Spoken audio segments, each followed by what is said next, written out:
안녕하세요. 고전의 지혜입니다. 구독과 좋아요 부탁드립니다. 옛날 어느 거울에 유초시라 불리는 사람이 살고 있었다.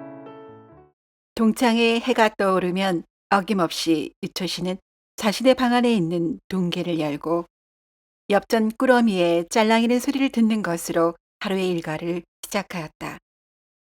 그 짤랑짤랑 소리가 자신의 유일한 기쁨인 유철씨는 마을에서 제일 가는 부자였으며 사람들에게 돈이나 곡식을 빌려주고 빌려준 것의 반 이상을 이자로 받아서 재산을 늘려나갔다. 보릿고개에 허덕이는 마을 사람들은 쌀 한 가마를 유철씨에게 빌리면 가을에는 어김없이 빌린 쌀 한 가마에 이자로 반 가마 이상을 더해서 갚아야 했다. 당시에는 수확량의 기복이 심했던 터라 빚을 제때 갚기가 쉽지 않아서 유초 씨에게 돈이나 곡식을 빌린 사람들은 그의 그늘에서 벗어나기가 어려웠고 심지어는 전답을 잃게 되는 일이 허다했다. 마을 사람들은 뒤에서는 모두 유초 씨를 돈밖에 모르는 수전노라 욕했지만 그 앞에만 서면 눈치를 보고 비위를 맞출 수밖에 없었다. 그도 그럴 것이 이 마을에서 유일하게 돈이나 곡식을 빌릴 곳은 유초씨뿐이었다. 기실 유초씨는 대대로 물려받은 재산이 많은 양반가의 자손이었고 관리가 되고자 10여 년간 과거 시험에 응시했으나 초시까지밖에 급제하지 못해 공부의 뜻을 적게 되었다.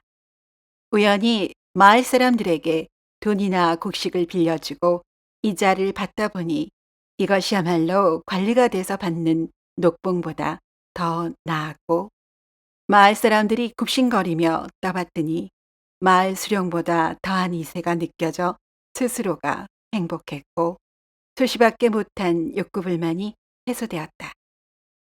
점차적으로 유초시의 처사는 더욱 가혹해져서 돈이나 곡식을 빌린 뒤 약조한 날짜에 갚지 못하는 채무자는 감당하기 어려운 봉변을 당했다. 빚은 빚을 낳아 많은 사람들이 공경에 처해졌고 반면에 유초시의 돈은 돈을 낳았다. 유초시는 마을 사람들을 제물로 다스리고 있었다. 유초시는 그날 들어온 돈을 세며 확인하는 것이 유일한 삶의 즐거움이었으며 한 번 들어온 돈은 웬만해선 허투루 나간 적이 없었다. 오라, 오늘은 얼마나 들어왔노? 내게 정말 많은 것들을 가져다 주는 귀한 것들이구나. 남들이 뭐라 한들 그게 대수냐? 네가 있으면 그까짓 것들 하나도 신경 쓰이지 않는구나. 그러던 어느 날 유초시 집의 앞마당이 하인들과 어느 청년과의 실랑이로 소란스러웠다. 조시얼은 어찌 이리도 가혹한 이자를 부담하라 하시는지요? 마지막 남은 소를 끌고 가시면 저희 가족 생계는 물론이고 농사는 어찌 지어 빚을 갚겠는지요? 제발 말미를 더 주시고 소를 돌려주십시오. 유초 씨가 앞마당으로 나가보니 행색은 초라했으나 눈빛이 남다르고 기계가 있어 보이는 청년이 한눈에 들어왔다. 유초 씨는 청년에게 며칠 뒤에 기별을 하여 자초지종을 들을 터이니 돌아가서 기다리라고 일렀다. 유초 씨는 청지기에게 청년이 누구인지 물어보았고 마을에서 학문이 높기로 이름난 김선비의 자제인 것을 확인했다. 김선비는 학문이 높지만 벼슬의 뜻을 두지 않고 초야에 묻혀 지내는 것으로 근동에서는 모르는 사람이 없었으며 김선비의 자제 역시 부친의 뜻을 이어 집안 농사일을 거들며 조용히 글 공부를 하는 성실하고 총명한 젊은이로 알려졌다. 김선비는 지난 보릿고개 때 부친상을 당해 급전이 필요하여 유초 씨에게 얼마간의 돈을 빌리게 되었고 약조한 이자를 제때 갚지 못해서 소가 끌려오게 된 것이었다. 유초 씨는 이러한 사정을 들었고 김선비 아들의 기계 있어 보이는 모습과 눈빛이 내리에서 떠나질 않았다. 혹여 김도령을 사이로 들이는 것은 어떠할까라는 생각을 하기에 이르렀다. 또한 명망 높은 김선비와 사돈을 맺는다면 자기 집안의 부족함도 메워줄 수 있다는 생각도 들었다. 며칠 후 유초씨는 김선비 집에 연통을 하여 김도령을 들어오도록 해서 사랑채에 마주 앉았다. 김도령은 차분하고 흐트러짐 없이 논리정연한 말로 자초지종을 얘기했으며 유초씨는 이러한 김도령을 마주 대하니 사익감으로 더욱 욕심이 났기에 김도령에게 넌지시 물었다. 어허, 자네 집안의 사정이 그러하였구먼. 헌데 세상에 공것이 어디 있겠나. 그냥은 아니 되겠네 그려. 앞으로 하루 한 차례 시간을 내어 어린 아들의 글 공부를 도와주면 이자 늦은 것을 탕감해 주겠네. 김도령은 유초씨의 제안에 기가 솔깃했고 어려운 집안 형편을 위해서는 좋은 기회가 될 듯 싶어 제안을 수락했다. 그 다음 날부터 김도령은 유초씨의 어린 아들이 글 공부하는 것을 도와주었고 먼 발치에서 유도령의 누나를 종종 보았으며 점차로 아름다운 모습이 눈에 들어오기 시작했다. 유초씨의 어린 아들 유도령은 누나인 유낭자가 마음씨가 곱고 침선이며 집안 살림을 잘한다는 것과 관연하여 혼처를 구하고 있다는 얘기를 독선생인 김도령에게 수시로 얘기했다. 기실 유초씨는 미리 어린 아들에게 일러 김도령에게 누나의 얘기를 수시로 해주도록 했고 아들에게서 김도령이 겉으로 드러내지는 않지만 누나에게 관심이 있어 보인다는 얘기를 들었다. 그러던 어느 날 유초씨는 김도령에게 사랑채에서 다과를 함께 들도록 불렀다. 여보게, 그동안 자네 덕분에 아들 아이의 글재주가 눈에 띄게 늘었네 그려. 나는 자네가 앞으로도 우리 아이의 글 공부를 계속 챙겨주었으면 하네만 자네 의향은 어떠한가? 어르신, 유도령의 학문하는 자세가 반듯하여 돌보는 저로서도 뿌듯합니다. 하지만 일이라는 것이 기한을 두어야 하지 않겠는지요? 어허, 다름이 아니라 자네도 알다시피 나에게 관연한 여식이 있어 혼처를 구하고 있다네. 자네가 내 사이로 들어와 아들이 성장할 때까지 곁에서 지나웃 챙기듯이 챙겼으면 하네만. 김도령은 뜻밖의 제안에 적잖이 놀랐으나 먼 발치에서 보아온 윤왕자가 싫지 않았을 뿐만 아니라 집안이 빚을 지고 있는 상황이라 유초씨의 제안을 그냥 뿌리치기도 어려웠기에 부모님께 여쭤보아야 하니 며칠 말미를 달라고 했다. 한편 김선비는 아들로부터 유초씨의 혼담을 듣고 고민이 깊어졌다.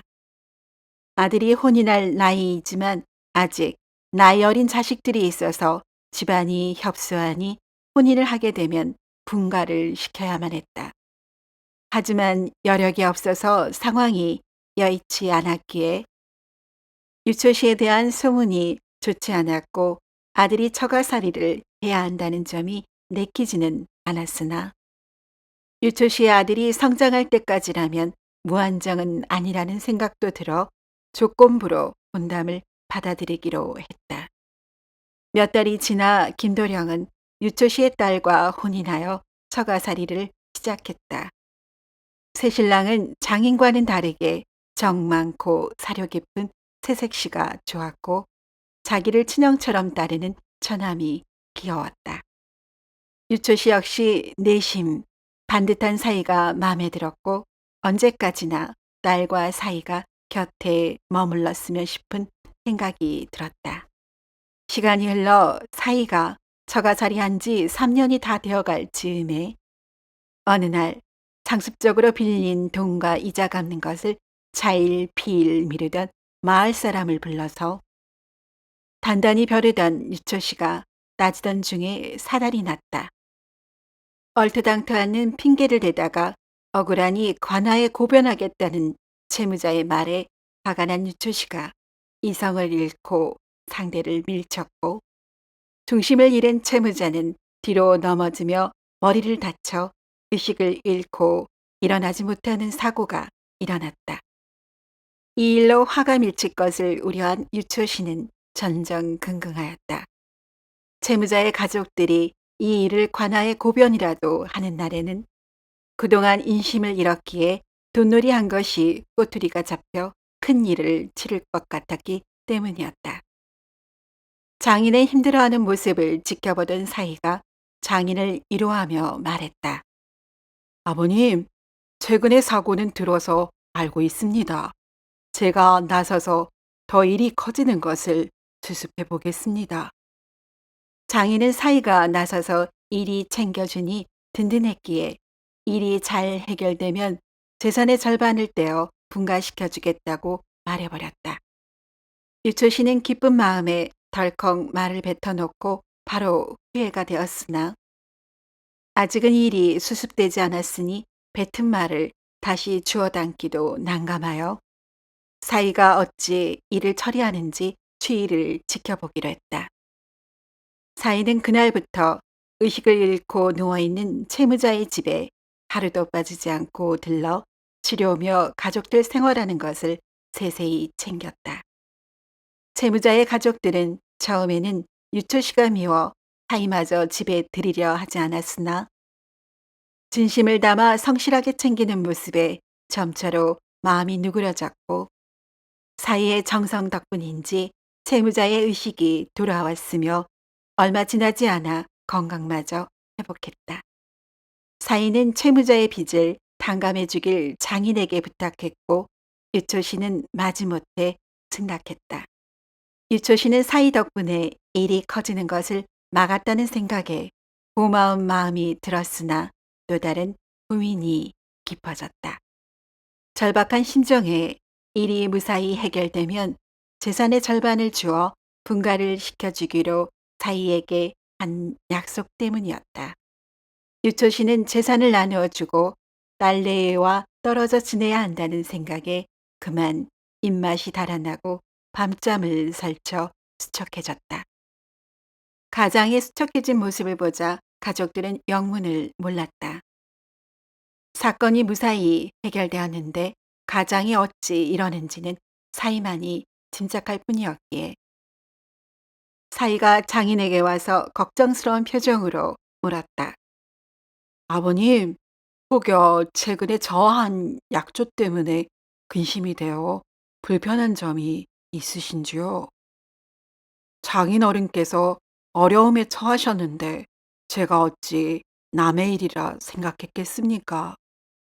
대가를 바라고 한 일이 아니니 약조를 지키지 않으셔도 무방합니다. 걱정하는 마음을 덜지시고 건강을 챙기십시오. 유초 씨는 듬직한 사이의 말을 듣고 재산을 나누는 것을 아까워한 자신이 부끄러워졌으며 절반까지는 아니더라도 5분의 1 정도의 재산을 나누어 주기로 했고 몇 집 건너 가까운 곳으로 분가를 시켜주었다. 재산 일부를 나누어 주었지만 유초 씨의 재산이 워낙 많은지라 그 일부 역시 몇백석지기에 적지 않은 전답이었기에 사이 내에는 마을에서 두 번째 부자가 되었다. 분가한 첫날 사위와 딸은 마주 앉아 앞으로 어찌 살림을 꾸려갈지 의논했다. 서방님, 비록 아버지께서 넉넉한 살림을 내어주셨지만 저는 이 재산으로 후사를 누리고 사는 것이 마을 사람들에게 미안한 마음이 듭니다. 또한 자식된 도리로 아버지께 거역하지는 못하더라도 남들에게 손가락질 당하시는 것을 자시할 수는 없는 노릇입니다. 맞소이다 부인. 나 역시 선비된 자로서 어찌 남의 어려움을 발판으로 쌓은 재물에 안주할 수 있겠소. 당신의 뜻을 따를 테니 좋은 방도가 있으면 말해보시구려. 이후로 딸내에는 수시로 시댁과 처가를 두루 챙기는 한편 유초 씨가 모르게 어려운 마을 사람들도 적극 챙기기 시작했다. 유초 씨의 딸은 부친이 마을 사람들에게 잘못하고 있다는 생각을 어려서부터 배운 터라 어떻게든 잘못을 만회하는 것이 자식된 도리라는 생각을 지녀왔다. 사이 역시 장인어른이 어렵게 쌓아온 재산이지만 마을 사람들의 불만이 많아 떳떳하게 형성한 재산은 아니라는 생각에 어떻게든 마을 사람들을 돕고 베푸는 것이 장인어른이 자신에게 베푼 호의에 보답하는 길이라고 생각했다. 그런데 딸 레이를 분가시킬 때의 마음과 달리 유초 씨는 자신의 재산이 일부이지만 줄어들었다는 생각에 이내 허전함이 느껴졌고 빈 부분을 채워야겠다는 마음이 일어나 예전보다 독하게 돈놀이를 하게 됐다. 채무자가 빚을 갚을 날짜를 하루라도 어기면 담보로 미리 받아두었던 전담문서를 돌려주지 않고 자신의 명의로 바꾸었으며 일부러 채무자가 빚을 갚으러 오면 출타 중인 것으로 꾸며 빚 갚는 날짜를 지나게 하여 빚을 제때 갚지 않았다는 이유를 대어 전담문서를 빼앗았다. 마을 사람들은 더욱 불만이 높아졌으나 그동안 드러나지 않게 어려운 사람들을 도와온 딸과 사이에 낯을 보아 참아왔다. 그러던 어느 날 유초 씨의 농간으로 전 재산을 잃게 된 마을 사람이 유초 씨에게 찾아왔다. 여보시오, 며칠 전 기한을 지켜 돈을 갚으러 왔더니 출타 중이라고 다음에 오라더니 기한을 어겼다고 전담 문서를 내주지 않는 법이 어디 있어? 그 전답이 우리 집 밥줄인데 그것을 가져가면 우리는 어찌 살라는 말이오? 여보게, 억지 부리지 말게나. 약조를 어긴 것은 자네 아닌가? 계약은 계약일세. 낸들 법대로 하는 수밖에 없지 않겠나. 내 그 땅을 자네에게 조작을 주어 호구지책은 마련토록 해줄 테니 그만 물러가게. 어찌 내 땅에서 내가 소작을 한단 말이오? 그런 얼토당토하는 경우가 어딨소? 채무자는 억울한 마음에 매일 유초 씨에게 찾아왔고 두 사람의 기나긴 실랑이는 그치질 않았으며 참고 넘어가던 다른 마을 사람들과는 달리 결국 채무자가 관아에 억울함을 고변하는 지경에 이르렀다. 마침 고을에 원님이 새로 부임한 지 얼마 되지 않았는데 원님은 청렴하고 공정하게 일을 처리하기로 소문난 관리였다. 부임한 후 유초 씨의 지나친 재산 증식을 눈여겨보던 차에 고변이 들어오자 원님은 당장 당사자들을 불러들이도록 했고 미처 원님과 친분을 쌓지 못한 유초 씨 역시 피할 길이 없게 되었다. 원님은 고변한 사람뿐만 아니라 다른 마을 사람들에게도 탐문을 하여 과하게 편취한 재물의 규모를 파악하도록 했다.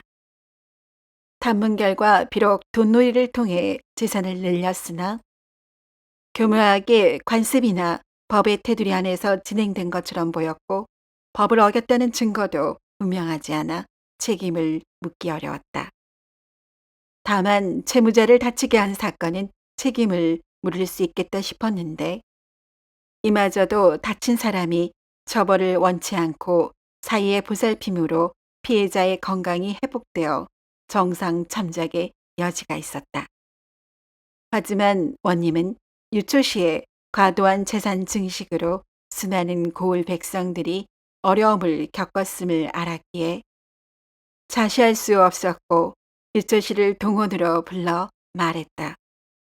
여보시오, 그대가 인명을 경시하고 타인의 어려움을 이용해 이익을 편취한 죄가 가볍다고 할 수 없을 것이오.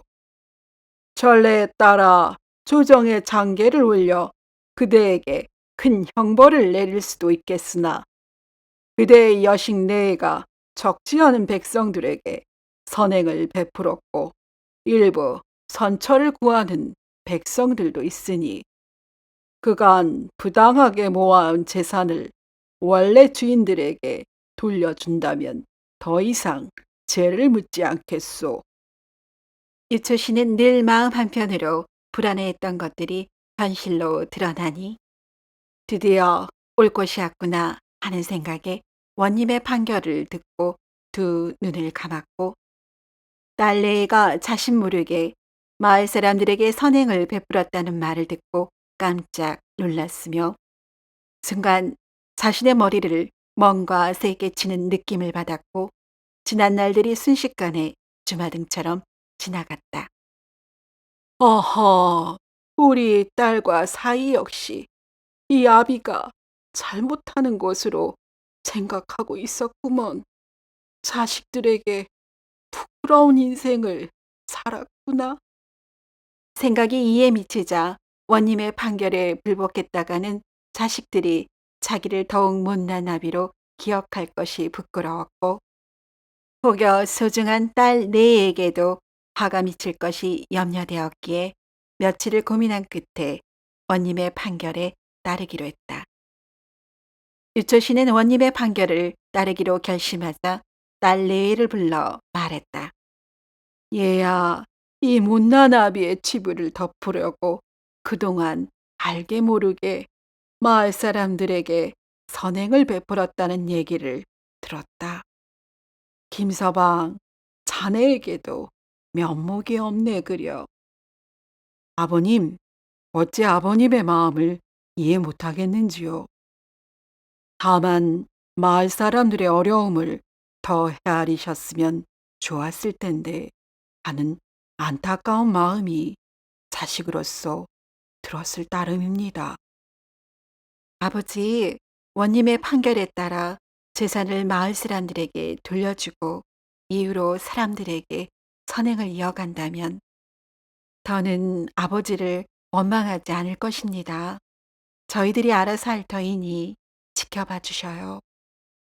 유초씨와 딸 레에는 서로를 이로하며 원님의 판결에 따라 조상 대대로 물려받은 재산만을 남기고 유초씨가 마을 사람들에게 편치한 재산을 골고루 되돌려 주었으며 모두에게 사과하는 마음을 전했다. 이에 더하여 유초씨와 딸 레에는 예전보다는 검소하게 지내며 어려운 마을 사람들에게 도움을 주며 지냈다. 세월이 흘렀음에도 마음을 바꾼 유초씨의 베품의 자세는 여전히 지속되었으며 한결같은 유초씨의 마음가짐과 태도에 마을 사람들은 마음의 문을 열었고 유초씨를 칭찬하기에 이르렀다.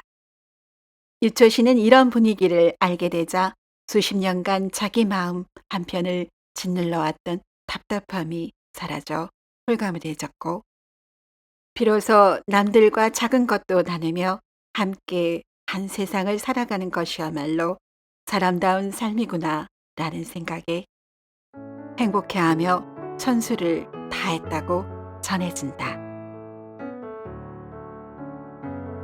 오늘도 이야기를 시청해 주신 여러분께 감사드립니다. 재미있는 이야기로 곧 찾아뵙겠습니다.